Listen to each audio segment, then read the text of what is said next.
Welcome back, everybody, to another episode on the Genealogy TV podcast. Now, for those watching on YouTube, we are going to be sharing some screenshots, but we'll try and explain for those who are listening as well. Today, I am joined by my sidekick, Ashley. Welcome, Ashley. Hi, welcome. Good morning, Connie. This is always fun. I love doing this stuff. Yes. So today we're talking about 5 search tips, like tips to help you search better. And maybe we'll come up with a bonus one in the end, so stick around.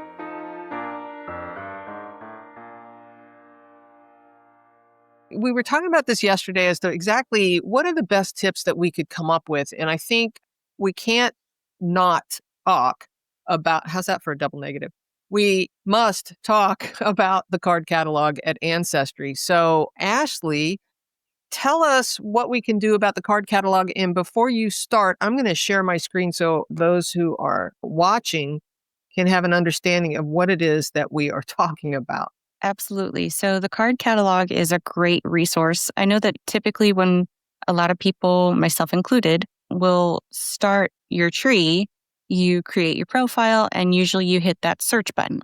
An alternative that, we're wanting to teach you all today or discuss actually goes directly to the Ancestry card catalog. So if you're on your Ancestry homepage, you've signed in, you're going to look across the top and you're going to find the search function on the top and scroll down. It'll actually say card catalog. You want to go in there. The reason why this is so important is because you're going to look based on location. And there's a great way to drill down into specific locations wherever you know that your ancestor may have lived. On Ancestry's platform, for those who are watching, you can see it is on the left-hand side of your screen, and you can scroll through every location.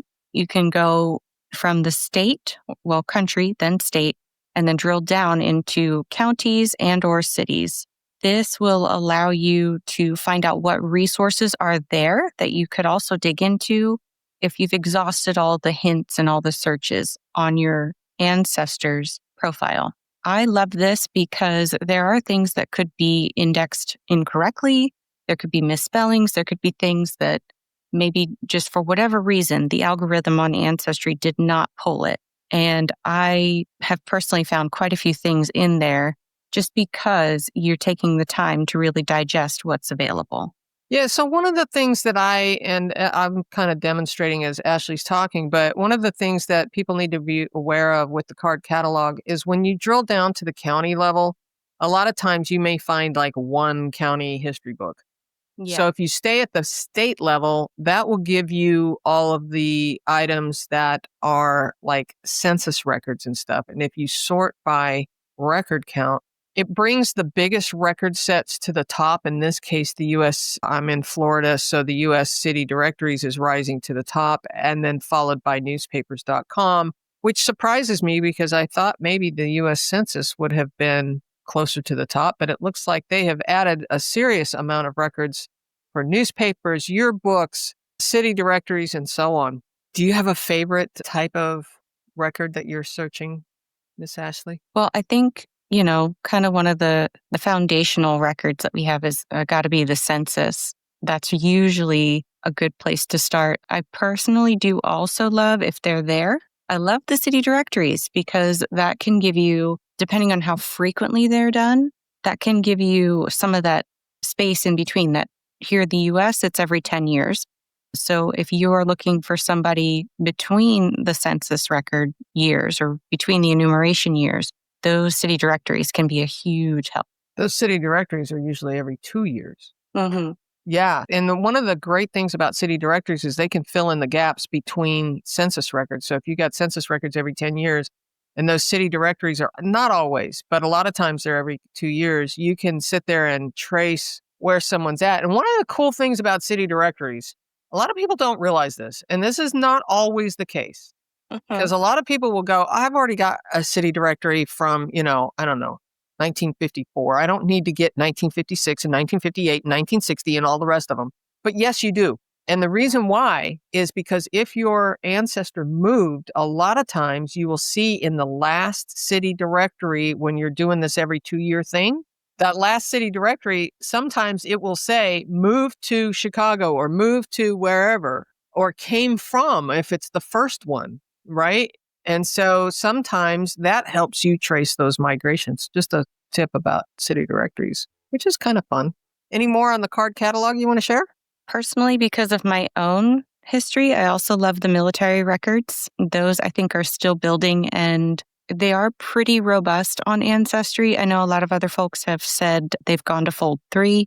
That's a really good resource too. But I particularly love it because that can lead you to other things. If you're starting with death, if you're looking at I believe it's called the BIRLS, BIRLS. I believe it's a list that is compiled by the Veterans Association, if I'm correct. That can help you locate if a veteran has been buried with the veteran benefits. And then you can trace that back, if you're able and eligible, to separation papers, DD 214, other information about that person and possibly their time in service. That is really good information. What does BURL stand for? Do you know? I I don't know. don't know offhand.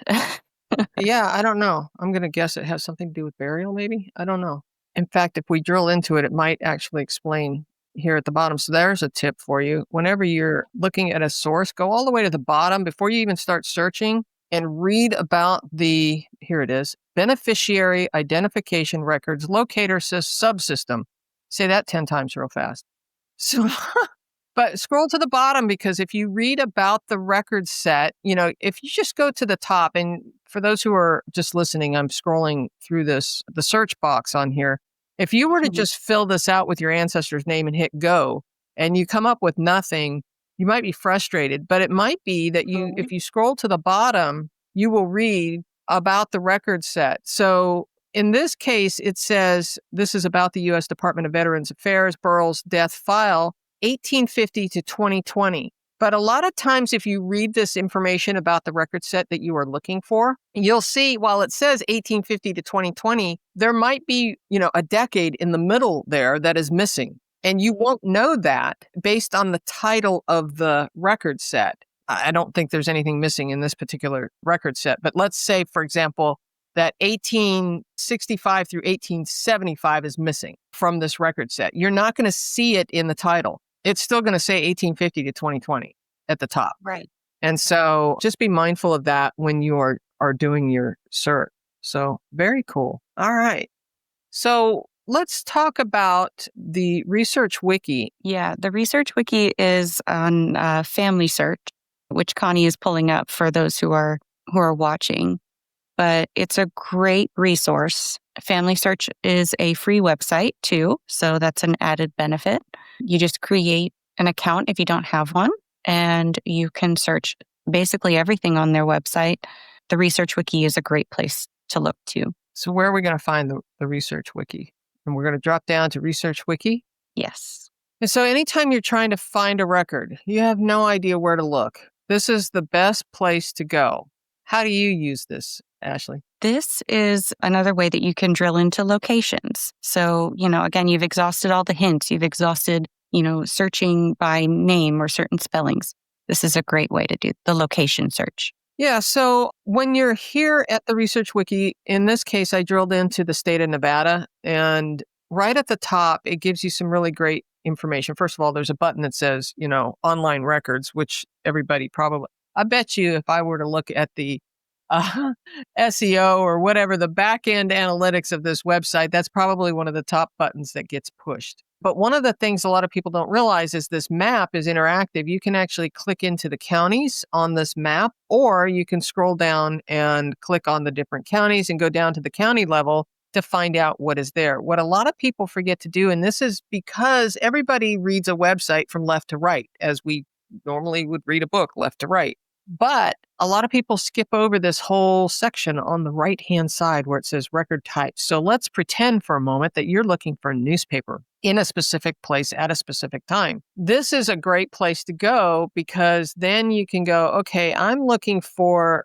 newspapers maybe in a certain county. I'm going to go back one and drill into a county. I'm just making this up as I go because I have no idea if there's any newspapers in here. But if we scroll down, we can see information about the county. And this box here I'm in Elko County, Nevada. It gives you information about birth, when the records started, in this case, 1887 for this particular county in Nevada. Marriage records started in 1876 and death records started in 1887. That's actually really early. Most of them that I see don't begin that early.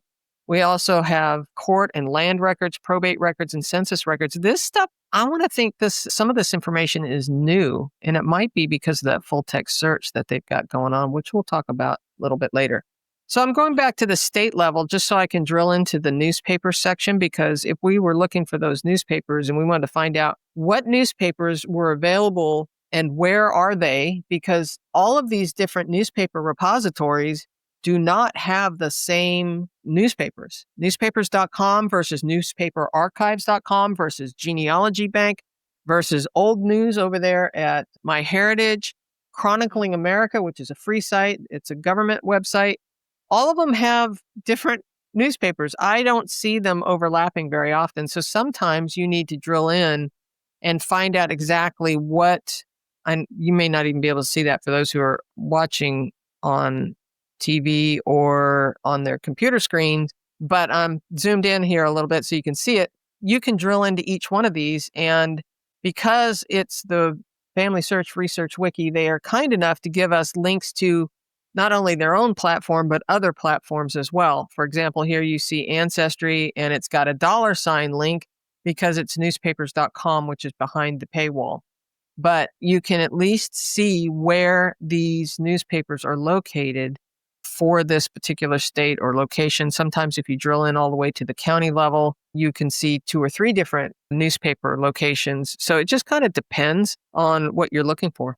Absolutely. And it's a great way to understand where to look, depending on what's available, because then you're not spinning your wheels. You're not, taking that precious time that you're able to research. You're making the most of it. Well, I was trying to drill into Chronicling America, but it's taking too long to load. So I'm going to bail on that. But yeah, and over at Ancestry, a lot of times when you're doing those hints, you're chasing the hints or whatever, you're doing search, you'll see newspapers.com because they're owned by Ancestry. You'll see newspapers.com pop up as a hint.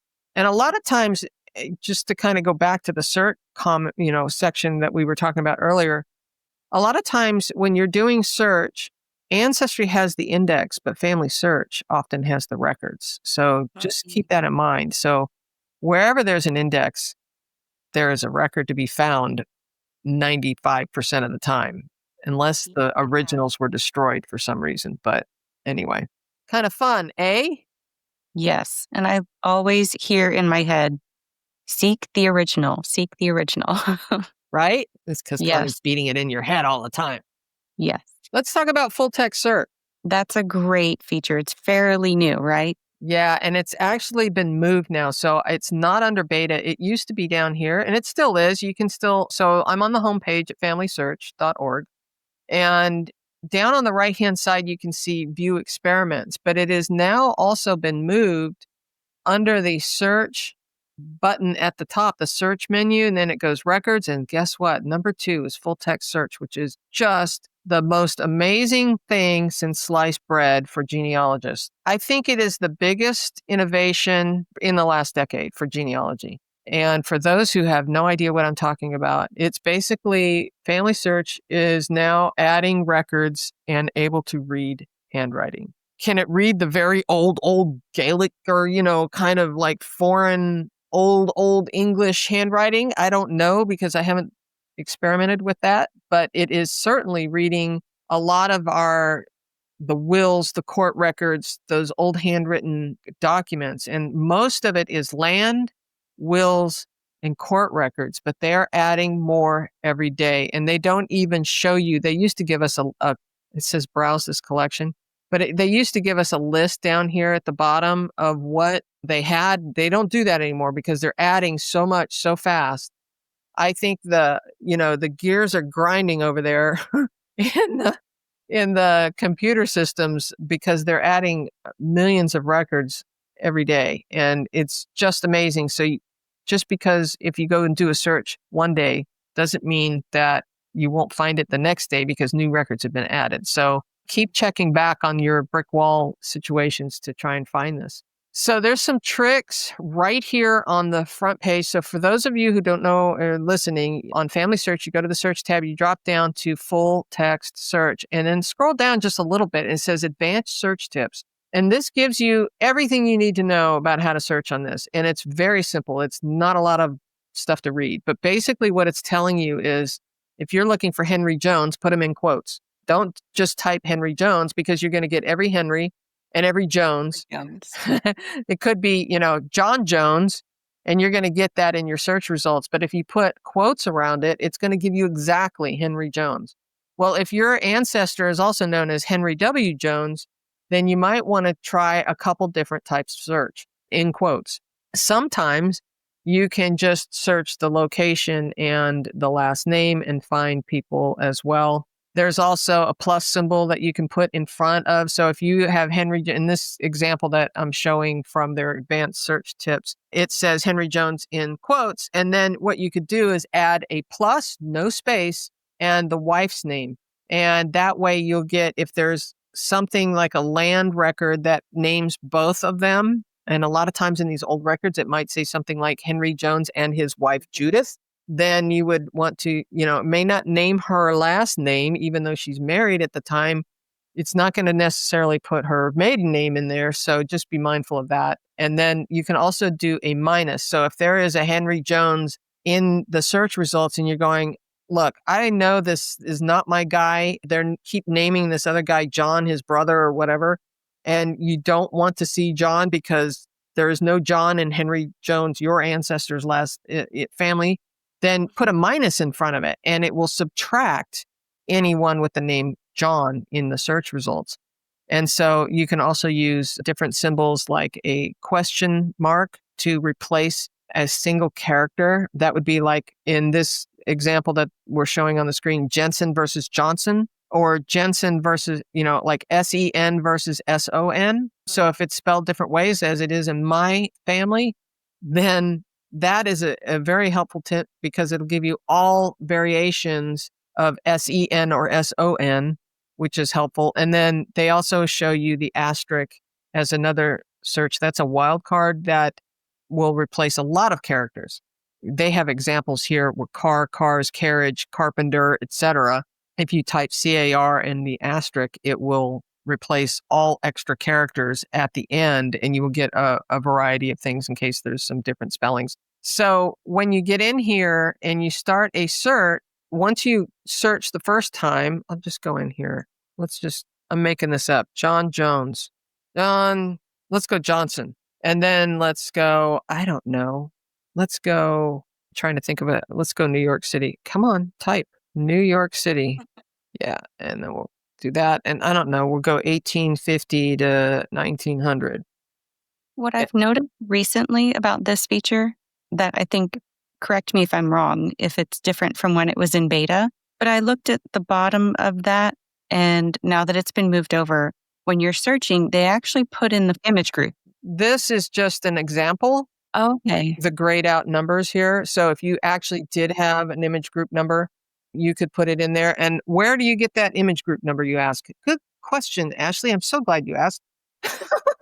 So Tell me more. A lot of times you'll see it in the source information. Like if you're on Ancestry and you find something and it says FHL and a number, you may see it over there. You may see it in different source areas. So that may be helpful.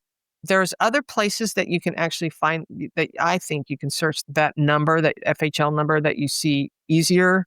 So I wouldn't worry so much about that. And you don't have any advanced search over here. So you can't put a spouse's name unless you do the plus. So if we went plus Amy and we hit search, whoops, I put a space in there I'm not supposed to put. So let me back up, hit search again.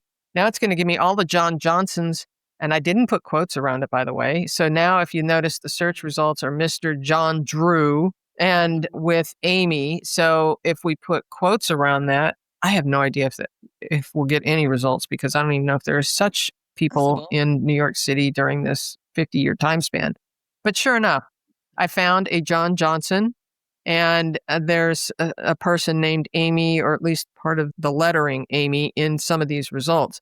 And something else that I think a lot of people forget, a lot, me included, is that while we put this information over here in the search results that are in the right-hand side panel, for those who are listening, there are filters on the upper left. So here we have 42,114 results for this John Johnson plus Amy in New York City from 1850 to 1900.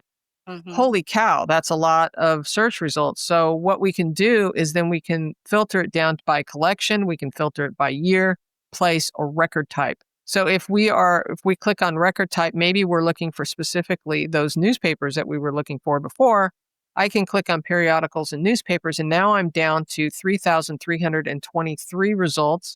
That helps narrow it down. And then I can also add the filter for a year. Let's say it's 1880s. So I clicked into the 1800s. Now I'm going to click into the 1880s, and I'm going to hit go, and I'm probably going to come up with 0 results. I don't know. I'm just totally making this up. Nope. 321 results, right? I picked New York Nice. because there's a lot of people there, right? Yes. I can't go wrong. But long story short is, it continues to give us, we could continue to add a place filter, the collection type. So yeah, it's full text search is just phenomenal. And then when you actually drill into some of these records, you get the images most of the time. You can get a transcript. This happens to be a newspaper. It highlights for you your search criteria. In this case, it was New York. And this gives us a transcript on the right-hand side. We can download it. We can copy it. All kinds of just incredible tools. This is, like I said, the best thing has come out in genealogy in a decade. So that's my story, and I'm sticking to it on that one. So that's the full text search. What kind of tips might you have, Miss Ashley, for finding living people? Now, why would we find living people? Why would we want to find living people? I would say, especially if you're looking for DNA, if you're looking at trying to figure out a mystery in your family or just figuring out where you're from with your admixture, that sort of thing, it can really help, because if you can locate either your matches or potentially other family members who are not on the platform, they might have records. They might have information that you don't have. Right. I would always start with the family, of course, if we're not doing DNA research, but you haven't talked to Aunt Mabel in 20 years, but she's still around. Go seek her out. Find her. I mean, even if you have to go look in the old-fashioned city directories or whatever to find her, but there's so many cool ways to find living people. And I think a lot of people are missing that. A lot of times, well, first of all, once people kind of settle in, they don't always move. I've lived in this same house for, 30 years, right? So if you can find them in a city directory in 1 year, they might still be there. That's one idea. Some people use yearbooks. Oh, yeah. I actually found my dad in a yearbook. It was really cool. Yeah, so you might be able to find people in a yearbook and then kind of trace them from that direction. Of course, we have social media, which is much more recent. You might be able to find people if they are on social media. Not everybody is connected to the, grid, as I call it. But, that's another thought. So, we do try a lot of times to try and find living people when we're doing that DNA research, and it's to help find some more of those family history artifacts, to reach out and talk to them. They're probably joyful and happy to hear from somebody who wants to hear about the family history. So don't be shy, go for it. And sometimes it's to just learn more about what they might have in the family tree. And, of course, you can always, if you have DNA cousin matches, of course, you can try and reach out to them through the platform. In my case, it's a lot of times it's Ancestry or Family Tree DNA or, one of the platforms that you have a way to message people. But at the end of the day, if they're not responding, which is common, you can try some of these other means to find them. And I think social media is probably my first go-to when I'm trying to find somebody. And the other thing you can do too, which is kind of interesting, if somebody has their picture on Ancestry, you can match the picture, because a lot of times people use the same picture on social media. And so that little circle icon of a person, a lot of times, if you're like, I don't know which one of these John Jones is the DNA match, look at the picture. It's kind of interesting. I know some people kind of think of it as stalking, but hey, if you're trying to do family history, they're going to be happy that you're reaching out, most likely. Mhm. So, one of the reasons why people might not be responding to your ancestry message is because they turned off notifications. A lot of people don't realize that, but some people have just never turned on notifications, so they never got your message. And people find it so frustrating. It's like, I've reached out 6 times and they haven't responded. It's like, they're clearly not getting your message. Now, in Yeah. some cases, maybe they don't want to be contacted, but it just kind of depends on the situation. Any other ideas there? Let's see. What have we gone through so far? We did the ancestry, we did full text, we Oh, yeah. did, Finding living people. And then, yeah, finding people. all right, let's talk about finding every person by name in the county Oh, yes. on Ancestry if you're stuck. This is one of my favorite tricks. This is really best with city directories and census records. So I'm going to just Mm. use that same. Let me go ahead and share the screen again. So here I had dropped down to just the census and voter just to make it fast and easy. We're going to try and do our John Johnson, I think is what it was. And Mhm. wife, what was wife's name? Wife was, I think, Amy, Amy, right? It really doesn't matter, but we can do this. for consistency's sake. Yeah, right. They lived in New York City. Let's just go New York, USA. Mhm. Hit search. This really doesn't matter because you kind of have to redo this search again. I'm just going to pick the 1940 census just for grins and giggles. Okay, so here we have the 1940 census, and I totally botched that up. Let me go back. I'm going to do this from the card catalog because I think it's better to do this from the card catalog. So I'm going to drill into USA. I'm going to drill into New York City, New York. And then instead of continuing on to drill in, I am just going to hit record count. And the reason I do that is because I can usually find what I'm looking for quicker. So here is the 1940 US Census. Now, by doing it this way, as opposed to the way I did it a minute ago, you get this side panel. If you are trying to go, okay, let's think about our problem for a minute. I've got this guy, and I don't know how many guys by the same name are in the same place at the same time. And the way you can figure this out is you can do this with city directors, you can do this with US federal census. And I usually drill in through the card catalog because I get this side panel where it says browse this collection. Now I'm in the 1940 census for those who are listening. And instead of searching from the search box where you put the name and everything in, I'm going to come over here to the browse this collection, which is on the right-hand side. I'm going to drop down. I'm going to pick New York again. And let's pick a different one that's not quite so. Let's go Dakota. I was looking for something that wasn't quite so populous. And then trick is to look at the county. So if you know where this person was last in the county, another great reason to do research notes because it's easy to figure that out. You can then drill into, let's pick Golden Valley. That sounds like a nice place. Now we're down into the county of Golden Valley. We're still in this side panel. And now in that county, we get all of the different townships underneath that. And we can go one by one. If we happen to know what township they lived in, I would go straight there. I mean, save yourself the time. Go to Sentinel County or Sentinel, the township of Sentinel, I guess. And then it gives you this hyperlink to click on, and you can click into it. Now you're into the actual role for that township, in that county, in that state, and you can go page by page. And honest to God, it does not take you that long. We're starting on page 1 of 7, and it does not take long to peruse the microfilm and discover if your ancestor is in here or not. And the cheater's way to do this is to pull up the index and pull it up all the way. And then you can just start at the top. I am looking for the surname, and I just scroll through the surname and go, yep, nope, that's not in. Go on to the next page. And I do this all the time, especially when I'm trying to determine how many people by the same name are in the same county. I get questions all the time from people who say, I have this, I'm going to use that John Johnson again, name. Mhm. I have 5 different records and they're not lining up. I don't understand. It looks like maybe he was married 3 times. And so my question is it 3 different people with 3 different wives, or is it one guy with 2 wives, 3 wives? So you got to figure this out. So the way to do that is by this side panel trick, because then you can sit there and peruse the entire, if you want, you can do the entire county.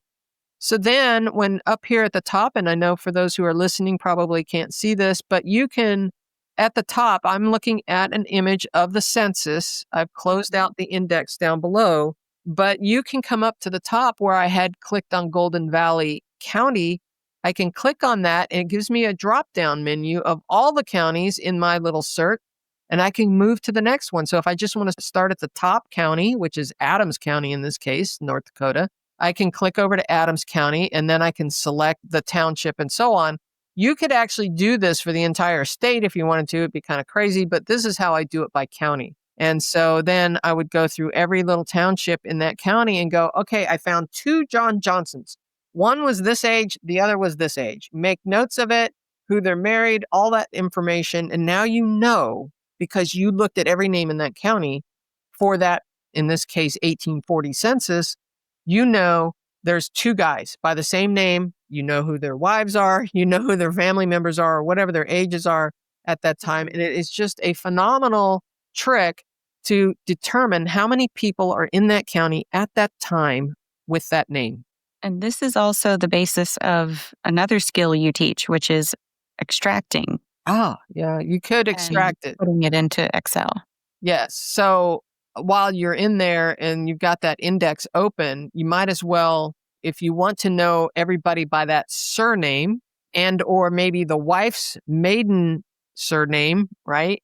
Then you could extract all that stuff into an Excel spreadsheet and then filter it by those people. Here's the thing. If we go back to Dakota, and I'm going to go back to, what county was I in? Golden Valley. Golden Valley. And then we pick a township. I'll start at the top with Beach Township and I drill. Now, in this case, Beach Township has 2 microfilm rolls. One's called 17-1 and 17-2. But if we just pick one, and this particular one has 38 pages, and I'm going to move forward 1 page because the index hasn't started yet. Looks like I need to go forward a few pages. By the way, always look at the front matter. You can do that by looking at the film strip at the bottom and you can see the front matter and it'll give you some information about what you're looking at. And sometimes if you're trying to skip ahead to the next area, you can open up the film strip and slide forward several pages until you see the front matter for the next one. Here's the front matter for the second one. So to do this though, you would then, I'm going to close the film strip and I'm going to open up the index. I've got so many videos on how to do this, but basically you highlight all of this and you copy it, everybody in the index, you copy it into an Excel spreadsheet or into Google Sheets and you use the paste special as text, or on Google Sheets, it would be as values. And you can then sort that information by the surname. The thing I wish Ancestry did that they don't do right here is to have a search box, a side panel. I'm in this particular little tiny township. It's 38 pages long. It's 17-1 is the district, I guess. It's Beach Township. I want to be able to search the surnames just for this little teeny tiny section. I want a search box right here that they don't have. But anyway, so that's my story on that one. Use the side panel and drill into every, search the entire county. If you're stuck, you don't need to do this for every type of search you're doing because most of the time, the hints or the regular search functions will find it. But this is a great way if you got missing children, missing people, it's a great way to search for them because often what I find when I do this is that their names were misspelled or that I've seen this twice now where the census taker inverted the surname and the first name. Instead of John in the first name and Johnson in the surname column, they reversed it and it's Johnson John.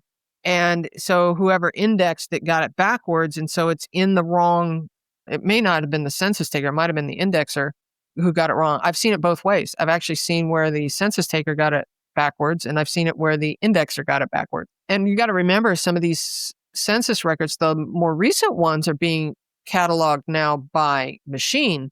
But the early ones were done by people like you and me who volunteered to index some of those records. So got a bonus tip. Let's talk about the bonus tip. Oh, yes, absolutely. I love the option, like once you've exhausted some of the more traditional things, I think what you would term it as getting outside of the box. Yes. Get off the platform you're in. Like a Hmm. lot of people just like, if it's not on Ancestry, I'm not going to go look for it. And sometimes we need to do that reasonably exhaustive research so that we know that we are climbing the right branch of the tree, because it might be that we find some information that is a big clue outside of whatever platform is your favorite platform. Some of the ideas, when I'm talking about getting outside the box, if you're an Ancestry lover, then go over to Family Search. If you're a Family Search lover, go over to Ancestry if you can, if you have a subscription. Go to MyHeritage. Go to, DNA websites if you have DNA results. Go to the state archives, county libraries, County clerk. county clerk's office, the Register of Deeds. A lot of the Register of Deeds are coming online now, especially since COVID. Hmm. So many of those records were digitized and put online. And so I know most of the state of North Carolina that I do a lot of research in. Almost all of them have their Register of Deeds online, and those old record books are online, which is awesome. And if you think about it, it's a smart move for the county to do that because it frees up resources of human resources, where they don't have to look stuff up when you can look for it online. And quite frankly, I'd rather look for stuff online than make a phone call or an email to somebody and say, can you please, you know, don't forget about visiting in, locations. Here it is, the fall. This is a great time to get in the car and go to these cemeteries or go to the county libraries and visit and talk with the librarians, especially the local historians. If you can get close to them and say, I can't find this. I'm still trying to find this road in Randolph County that's called the Fulling Mill Road, which a fulling mill was a way of, I think it was tanning hides of some sort. I'm not exactly Oh. sure. So the old Fulling Mill Road, Fulling, Fulling Mill Road no longer exists, but all my family's land bordered on this road that doesn't exist anymore. And so it's like driving me crazy. I need to go. I need to just get in the car and go over there. So some other Yeah. places you might look are Find a Grave, Billion Graves, Cemetery Census for those who are on the East Coast of the United States. Cemetery Census is another one that a lot of people forget about. Got any other ideas?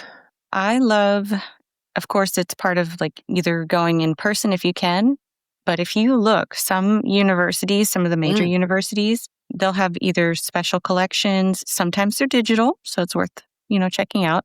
I know personally I had some success with that. There were newspapers that weren't on the major websites like, Ancestry or newspapers.com, and they were also in Spanish. nice. So you were able to get to those. That's awesome. It just occurred to me too, genealogical societies, historical societies, as long as you're visiting, go and visit them. Maybe leave a little donation to help them continue their mission of historic preservation. Museums, maybe, depending on what your situation is. One of the things that I like to do too is if you've got military family and, some of these, like here in Wilmington, we have the battleship North Carolina on the riverfront. And so if your ancestor happened to have fought on the USS North Carolina, you could actually get on the ship. It's a museum now. Oh, You can go wow. visit the ship. And happens a lot with decommissioned ships or Hmm. submarines. I've been on submarines before. So that's kind of fun when you're visiting. So yeah. And if there are any memorials, if you think that, your relative could have been at one of those battles or someplace important during an event. I know that I've seen historical markers when I went out to different places that say, this group was here and this is a, historical or culturally significant event. Yeah, look up the historical markers for that area too. That's a smart idea. I hadn't thought about that. Also, things like the memorials for like Gold Star families, Mhm. different historical events. Look up the history of the location in which you're looking. In the South, there's a lot of Civil War cemeteries, Civil War monuments, World War II monuments, in over time. We even have Revolutionary War stuff around here, some battlefields that were fought, way back in time, and they're now county parks or state parks or whatever, and you can go visit and learn a little bit more. Super fun to go visit. Getting back to the cemeteries point that you made, people paying attention to any markers or symbols on their tombstones, anything like that, they could give you hints sometimes. Photograph them. Yes. Please, you might have to ask permission to photograph them, depending on the cemetery that you're in, but also photograph the stones around it because there are probably other family members, especially if there's definite plot markers as to, a square and there's like 5 people buried in the same place. Photograph them all as long as you're there because you may never get back there again and they may be family that you're not aware of at the time. So, yes. And actually, you could even look up the history of the cemetery because that might give you some clues. I know we have a historical cemetery here where there is this huge section about the epidemic, the 1918 flu Oh, yeah, the pandemic. Spanish flu. Epidemic. I don't know if that was a pandemic or an epidemic. I don't know. But it was, there was a huge section of that cemetery where people were dying left and right, and they were burying them all in that one section of the cemetery. So yeah, historic cemeteries are fun to go visit. And as long as you're there, go to the office. Yes. If there is an office, some of these cemeteries don't have an office, but if you can visit the landowner or the cemetery office and see if they have any additional records, because a lot of times those records have family on them. Of course, do your homework ahead of time. Find out if they're going to be open when you go to visit and stuff. So I think we've kind of exhausted the search tips for today. Yeah, I feel like we covered a lot. Yeah. Well, if you like the podcast format, let us know. Please give us a thumbs up. Make sure you subscribe to the channel so that you get more. We've got some announcements coming up here real soon, so stay tuned. Thanks, Ashley. Thank you.